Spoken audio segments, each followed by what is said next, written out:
Gister is die lengte en netheid van St. Michael's leerlinge se hare nagegaan, soos dit gereeld gedoen word. Minstens een ouer was egter hoogs ontsteld oor die swempetmetode wat daarvoor gebruik is en het foto's daarvan op Facebook gepubliseer.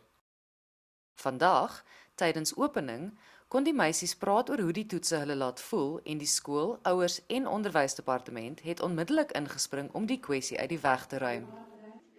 Volgens die skool se gedragskode moet 'n leerling haar haarstyl verander as dit nie onder 'n swempet pas nie.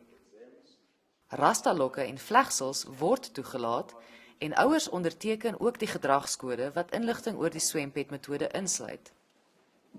Even this one, I must indicate, it is not in conflict with the South African Schools Act and the Constitution. It just determines the length of the hair.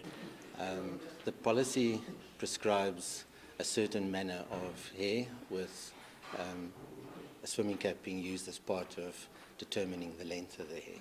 Die swempet word gebruik omdat swem deel vorm van die skool se leerplan. Yeah, we had very candid discussions and we reached, an amicable conclusion. Die gedragskode word binnekort gewysig.